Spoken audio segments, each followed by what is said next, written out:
Ladies and gentlemen, people treat you how you teach them to. That's the raw truth, and it's one most people don't want to hear because it puts the responsibility squarely on your shoulders. But if you're serious about putting an end to being disrespected, this is where it starts. Not with them, not with what they said or didn't say, not with how your boss talks to you or how your partner rolls their eyes when you speak. It starts with you. Every time you stay silent when someone crosses a line, you're teaching them that line doesn't matter. Every time you laugh off a backhanded comment or let a toxic friend dump their negativity on you without pushing back, you're saying, this is okay with me. And the truth is, people are not mind readers. They're observers. They pick up on what you allow. They notice when you don't stand up for yourself. And slowly, without meaning to, they start to believe that maybe you're okay being treated that way. You're not. But here's the deal.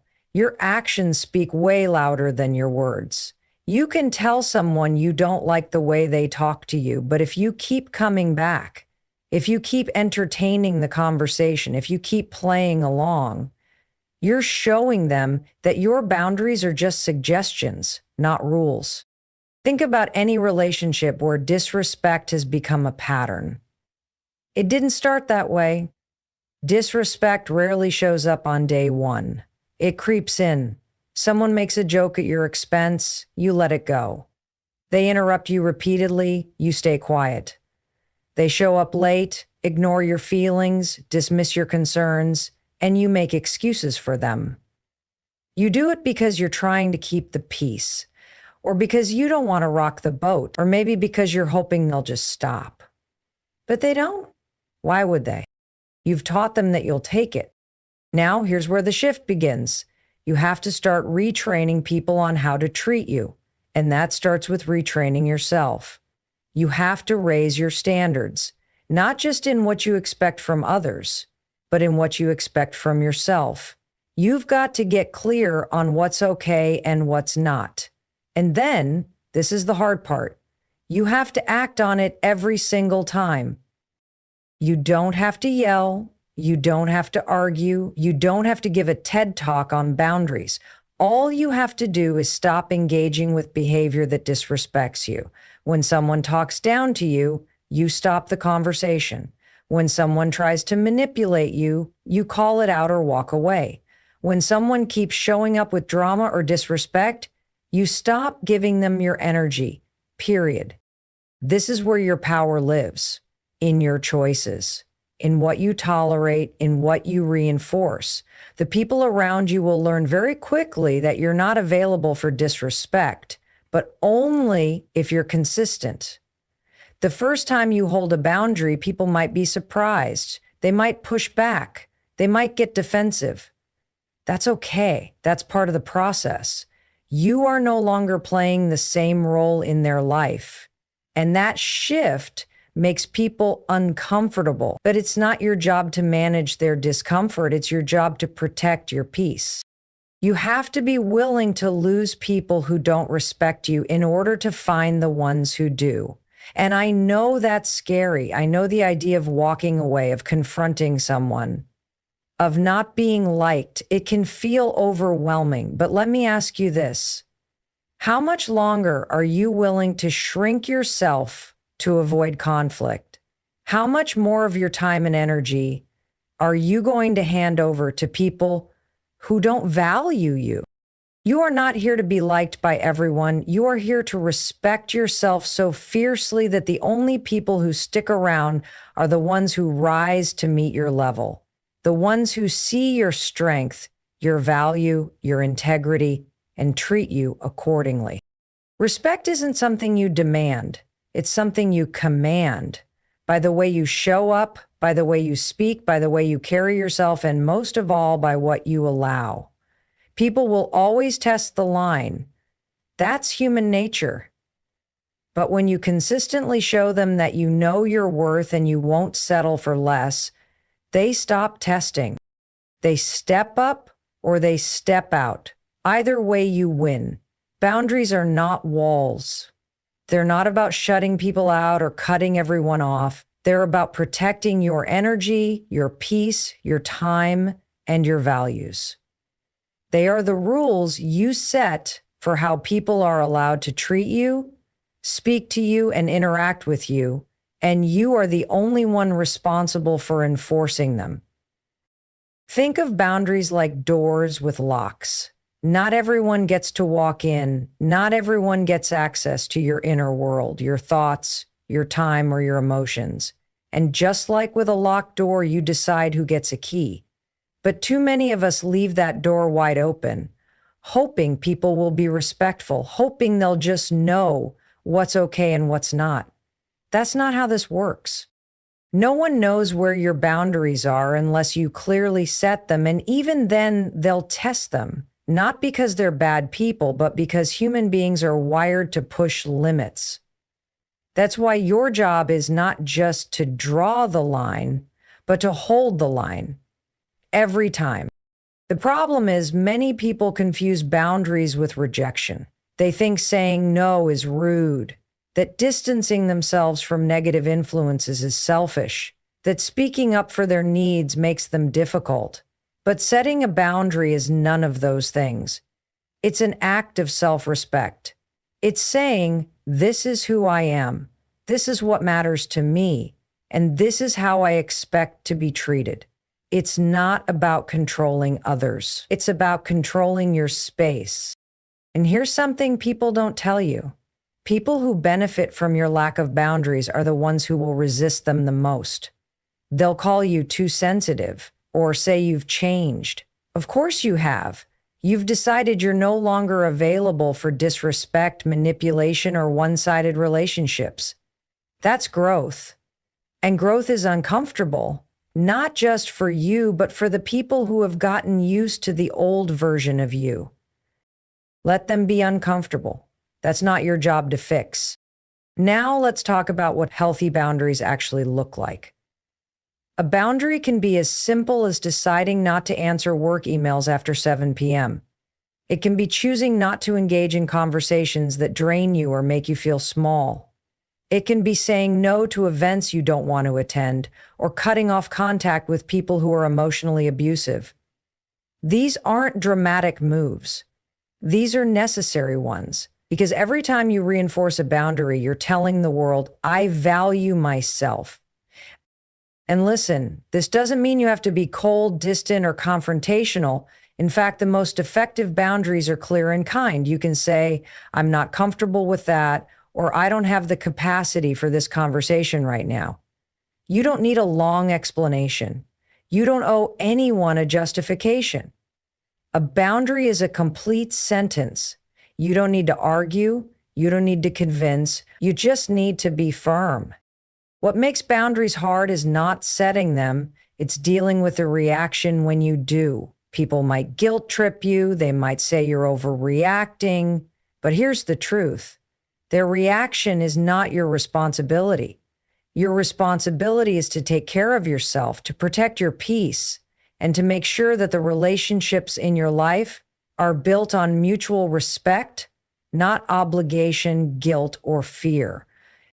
The people who truly respect you, they will honor your boundaries. They may not get it right immediately, but they'll listen, they'll adjust, they'll care enough to meet you where you are. And the ones who don't, let them go. You're not here to make everyone comfortable. You're here to live a life that's aligned with who you really are. When you start setting boundaries, something powerful happens. You stop chasing validation. You stop waiting for people to treat you right. You stop explaining yourself over and over again. Instead, you walk into every room with clarity, with self-respect, with quiet confidence. You know what you stand for, and that changes everything. Because when people realize you won't tolerate being disrespected, they either step up or they step out. And either way, you're no longer losing sleep over things that are outside of your control. You're no longer exhausted from managing everyone else's feelings. You're no longer shrinking yourself just to fit into someone else's comfort zone. You're standing tall, you're leading yourself, and most importantly, you're finally giving yourself the respect you deserve. When that happens, the world around you starts to reflect it back, not because you demanded it, but because you embodied it. And that's the power of boundaries. Confidence is not something you're born with, it's something you build. And the truth is, most people are waiting around for confidence to show up before they take action. But it doesn't work that way. Confidence isn't the cause of action, it's the result of it. You don't feel confident first and then speak up in the meeting. You speak up in the meeting, your voice shakes a little, and afterward you realize, wait, I survived that. That's how confidence grows. Too often we confuse confidence with being loud or extroverted or having all the answers. That's not confidence, that's performance. Real confidence is quieter. It's a knowing. It's showing up even when you feel scared, even when you doubt yourself, even when your hands are shaking and your heart is racing, because you've made a decision that your voice matters, that your needs matter, that you matter. Confidence begins with self-respect, and self-respect is built on the decisions you make every single day, especially the ones no one sees. It's waking up and doing what you said you'd do. It's taking care of your health. It's keeping your promises to yourself. Every time you follow through on a commitment, you reinforce the belief that you can trust yourself. And that trust, that's the root of real confidence. You can't feel good about yourself if you constantly abandon yourself. If you let people walk all over you, if you silence your opinions, if you shrink to make others comfortable. Confidence can't grow in an environment where you keep betraying your own values just to be accepted. That's not confidence, that's survival. And eventually it drains you. The shift happens when you stop outsourcing your self-worth, when you stop waiting for permission, when you decide that your value is not up for negotiation, that you don't need everyone to agree with you, that you can handle someone being disappointed in you and still feel strong in who you are. Confidence is built in those moments when you choose yourself over people-pleasing, when you choose action over fear, when you choose courage over comfort. Let me be clear, confidence isn't about having all the answers. It's about being willing to show up, even when you don't. It's about trusting that whatever happens, you can figure it out. That even if you fail, you'll get back up. That even if it's messy, you'll learn. This mindset, this decision to act despite uncertainty, is how you train your brain to stop defaulting to self-doubt and start leaning into belief. And yes, confidence can be uncomfortable because it forces you to face your fears. It forces you to risk judgment. It forces you to stop hiding. But comfort is not the goal. Growth is. And you cannot grow if you keep choosing what feels safe over what makes you strong. The world doesn't give confidence to people who sit on the sidelines. It gives it to the ones who are willing to step into the game, get knocked down, and keep moving forward. You gain confidence by doing the hard things, by having the difficult conversation, by saying no, by showing up when it would be easier to disappear. Every one of those moments adds another brick to the foundation of your self-belief. And here's the best part, confidence is contagious.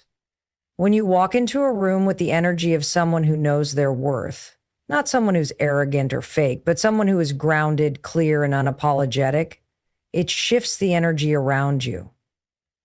People feel it, they respect it, and they respond to it, not because you're trying to impress them, but because you've stopped needing to. Confidence isn't about being the best, it's about being real, being present, owning your story, standing in your truth without needing to explain or defend it. And that kind of confidence, that's earned. That's built moment by moment, choice by choice, day by day. So stop waiting. Stop telling yourself you're not ready. You are. You become confident by being courageous. You become confident by taking that step before you feel ready. You become confident by deciding right now that you are worthy of being seen, being heard, and being respected without needing anyone else to validate it. Confidence is not magic, it's muscle. And the more you use it, the stronger it gets. Disrespect has a way of catching you off guard. It sneaks in through tone, through timing, through subtle digs that leave you questioning if what just happened actually happened. And the moment you feel that sting, that moment right before you react, is where your power lives. It's in the pause. The power of the pause is one of the most underrated tools when it comes to earning respect and never letting someone treat you like you don't matter again. When someone disrespects you, your first instinct is usually emotional. Maybe it's anger, maybe it's embarrassment, maybe it's fear. And in that surge of emotion, it's easy to snap, to defend, to freeze, or to say something you'll later regret. But when you learn to pause, just for a few seconds, you shift from reacting to responding. And that shift changes everything. The pause is a moment of self-leadership. It's not weakness. And it's not passivity. It's control. It's confidence. It says, I'm in charge of how I handle this.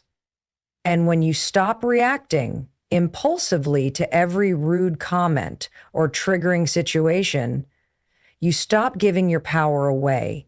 You stop letting other people dictate the energy you bring to a room. Let's get practical. Say someone interrupts you in a meeting. Again, you feel your heart rate spike, your face flushes, you want to snap. Instead, pause, breathe, give yourself just a beat, and then say calmly, I wasn't finished speaking. That moment of pause gave you time to gather yourself, to speak with clarity, and to model the kind of presence that commands respect. Now, this takes practice, because we live in a world that pushes us to respond instantly. Social media, emails, text messages, everything moves fast. But just because someone demands your attention doesn't mean they deserve your immediate reaction. The more you train yourself to pause, the more thoughtful your responses become. You stop living on emotional autopilot and start showing up with intention. And the beauty of the pause is that it works in every situation. Conflict with a friend? Pause before you lash out. Criticism from your boss? Pause before you internalize it. Passive-aggressive comment from a family member? Pause before you take the bait. That space gives you room to decide, what do I stand for? How do I want to handle this? What version of myself do I want to show up as right now? This isn't about being fake, it's about being effective. It's about choosing the response that reflects your strength instead of your wounds. Because let's be honest, most people who disrespect you are dealing with their own insecurities, their own power struggles, their own mess.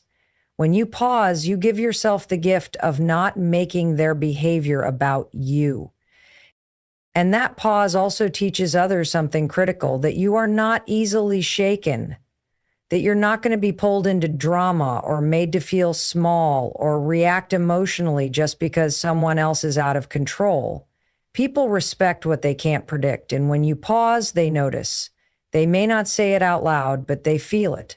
You've just shown them that you're grounded, that you don't need to shout to be heard, that your silence is not weakness, it's presence.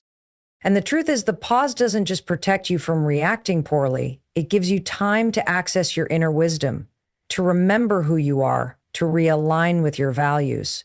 Sometimes the best thing you can do in a moment of disrespect is simply not give it your energy. Not because you're afraid, but because you're focused. Because you've got bigger things to handle than someone else's immaturity. So start using the pause like a secret weapon. The next time you feel disrespected, don't react, breathe, sit with it, ask yourself what matters most, and then respond in a way that leaves you feeling proud of how you handled it. That's what it means to lead yourself.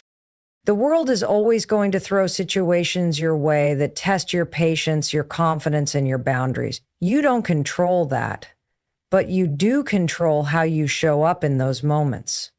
And when you choose to pause, to breathe, to step back before stepping forward, you stop playing defense and start taking command. You show the world and yourself that your respect is not negotiable. That's not just power. That's growth. And that's how you start living like someone who demands respect without ever having to raise your voice to get it.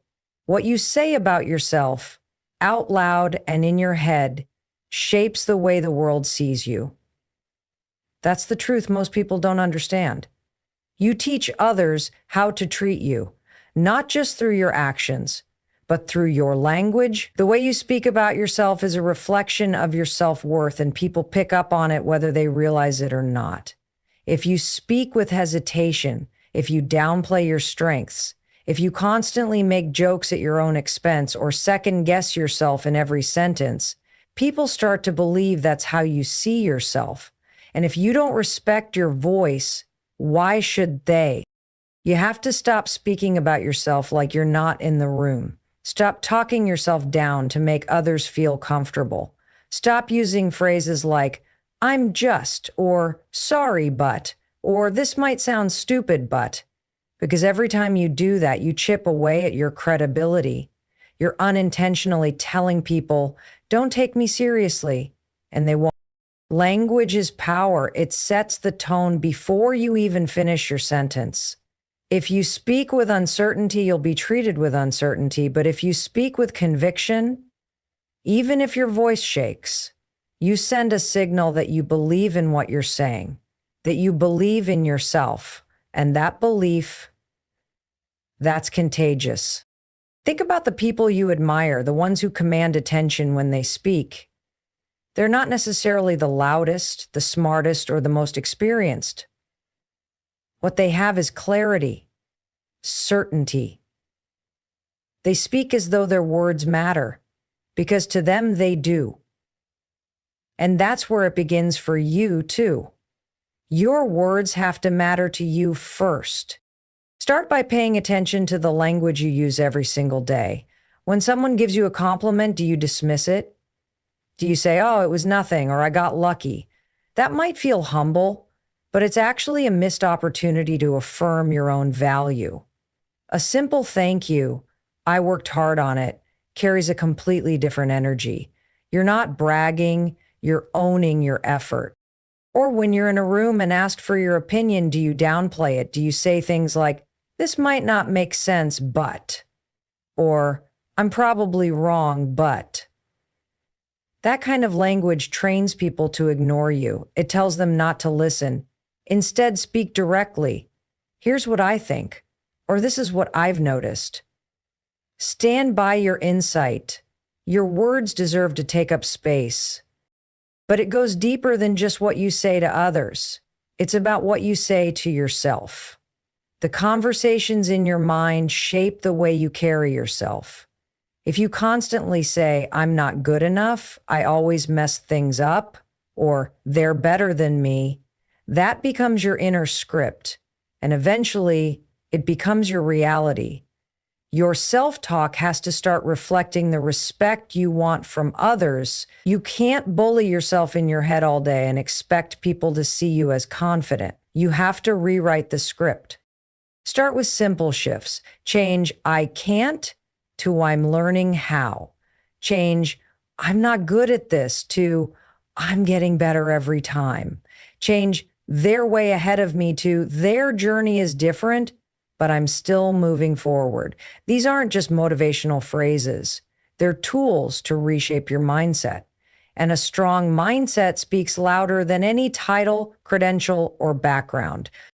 It's also important to remember that silence speaks too. If you stay quiet in moments when your voice should be heard, when someone disrespects you, when a boundary is crossed, when your values are questioned, you're sending a message that your voice doesn't matter. And it does. You don't need to have the perfect words. You just need to speak with honesty and intent. The way you speak is one of the most powerful forms of self-leadership you have. When you communicate with clarity, with purpose, and with confidence, you give others a blueprint for how to engage with you. You show them without needing to shout that you're not to be underestimated, that you're not to be talked over, that your presence matters. And when you start speaking like someone who knows their worth, everything changes. People will listen more closely. They'll think twice before crossing a line, not because you demanded respect, but because your presence earned it. You've got to be the first person to speak to yourself with the respect you expect from the world. That's where it all begins. And once you do that, once you consistently show up with powerful, intentional language, disrespect won't stick. Because your words will have already set the standard. What you surround yourself with determines what becomes possible for you. It shapes how you think, how you speak, how you act, and most importantly, how you see yourself. You could be the most talented, driven, kind-hearted person on the planet, but if you're spending your time around people who don't respect you, don't support you, or don't see your value, it will eventually wear you down. That kind of environment doesn't just drain your energy, it distorts your sense of self-worth. Let's be clear, the people in your life are either building you up or breaking you down. There is no neutral. Every comment, every joke, every interaction leaves a mark. The question is, are they planting seeds of self-belief, or are they slowly chipping away at your confidence? Are they encouraging your growth, or keeping you stuck where you are because they're afraid to grow themselves? Respect is contagious, so is disrespect. If the people you hang out with constantly interrupt you, ignore your boundaries, dismiss your ideas, or minimize your accomplishments, that behavior becomes normalized. You begin to tolerate it, you begin to expect it, and then you start wondering if maybe you deserve it. That's how powerful your circle is. It has the ability to either validate your greatness or validate your self-doubt. You have to start auditing your circle like your life depends on it, because it does. Your mindset, your habits, your goals, your peace, all of it is influenced by the people closest to you. And if someone's energy feels off, it probably is. If you leave a conversation feeling smaller than when you entered it, pay attention. That's a red flag. It doesn't mean they're a bad person, but it might mean they're not right for the version of you that you're becoming. Now, this doesn't mean you go out and cut everyone off. This is about boundaries, not abandonment. But it does mean you start being intentional. You start choosing who gets access to your time, your energy, your heart. You stop chasing people who make you question your worth. You stop pouring into relationships that never pour back. And you stop confusing history with compatibility. Just because someone's been in your life for a long time doesn't mean they belong in your future. And here's something powerful. When you level up your environment, you level up your identity. When you're around people who are confident, kind, focused, and respectful, you start rising to that standard. You start seeing what's possible. You start acting like someone who deserves to be in rooms where respect isn't earned by shouting, but by showing up with clarity and purpose. You begin to mirror the energy you're surrounded by. This is why finding your people matters. The ones who challenge you without belittling you, the ones who hold you accountable without tearing you down, the ones who listen when you speak and believe in your vision even when it's still messy. Those people don't just make life better, they make you better. And sometimes you won't find them until you've cleared space by walking away from the ones who no longer align with who you're becoming. Letting go of toxic or one-sided relationships isn't easy, but what's harder is staying in them and slowly losing yourself in the process. You deserve to be around people who see you clearly, who celebrate your growth, who hold your name with respect even when you're not in the room. You deserve to be in spaces where you don't have to shrink to fit in. And here's the truth. When you finally draw that line, when you start protecting your space and surrounding yourself with people who elevate you, everything changes. Your standards rise, your energy improves, your confidence grows. And suddenly, disrespect can't find a place to land. Not because it no longer exists in the world, but because it no longer belongs in yours. Choose your circle like your future depends on it, because it does. Your potential is too important to waste on people who can't see it, respect it, or support it. You are not too much. You are not asking for too much. You've just been around people who expected too little. Surround yourself with those who remind you of your power, not those who cause you to forget it. That shift alone will eliminate half the disrespect you've ever experienced. And from there, you'll no longer need to demand respect. It will already be the atmosphere you breathe. Respect isn't just about how others treat you.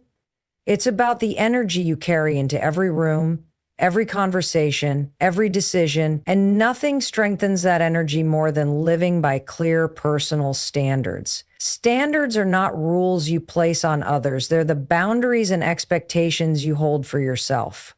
They define how you show up, how you allow others to engage with you, and what kind of behavior you are and are not willing to tolerate. When you live with strong standards, you don't need to demand respect. People feel it. They sense that you carry yourself differently and they adjust accordingly. Think of standards as your internal compass.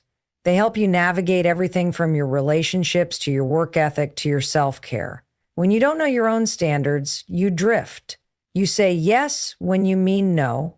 You tolerate what feels wrong just to avoid conflict. You let things slide until resentment builds, and eventually, you lose touch with your own sense of value. You start accepting crumbs and calling it a meal because you forgot what you truly deserve. But the moment you decide to raise your standards, everything begins to shift. You start showing up for yourself in new ways. You stop over-explaining. You stop compromising on things that really matter. You stop making room for people who only bring chaos, drama, or doubt into your space. And instead, you start creating a life where your peace is protected, your time is respected, and your worth is non-negotiable. This doesn't happen overnight. Raising your standards is uncomfortable at first. Why? Because it disrupts patterns. Maybe you were raised in a home where speaking up was seen as disrespectful. Or you were in relationships where your needs were ignored. Or you worked in environments where burnout was praised and boundaries were punished. So when you start saying, "That's not okay with me," it feels foreign. It feels risky, but it's necessary because you cannot grow into your fullest self in an environment where your standards are constantly being compromised. Let's get real. Your standards show up in your habits, in whether or not you follow through on your goals, in how you talk to yourself and how you treat your body and how you let others treat your time. Every time you honor your own standards, even in the smallest ways, you're reinforcing the message that you are someone who deserves respect. And when people see that you take yourself seriously, they start taking you seriously too. You don't have to yell. You don't have to prove anything. You just have to be consistent. When you keep showing up with integrity, when you keep holding firm to what matters to you, people begin to realize that crossing your boundaries comes with consequences, not because you're cruel, but because you've done the work to know what you will and will not accept. It's not about being perfect. It's about being intentional. When you live by your standards, you also give others permission to raise theirs. You model what self-respect looks like. And not everyone will like it. Some people will be uncomfortable. They'll call you too much or say you've changed. That's okay, let them. You're not here to make everyone comfortable. You're here to live a life that reflects your truth. And the incredible thing is, the more you raise your standards, the less tolerance you'll have for anything less. Disrespect won't shake you because it won't even get close. The people who aren't aligned with your values will naturally fall away, and the ones who rise to meet your energy, they'll stick around not because you demanded it, but because your presence sets the tone. So ask yourself, what are my standards in relationships, in communication, in health, in how I spend my time? And if the answer is unclear, that's your starting point. Define them, write them down, revisit them often. Your standards are your foundation. Build them strong, and everything else will rise with them. You don't get what you want, you get what you tolerate. And when you start holding yourself to a higher standard, the world has no choice but to follow your lead. That's how you stop being disrespected, not through confrontation or control, but by becoming someone whose life demands respect through clarity, consistency, and quiet confidence.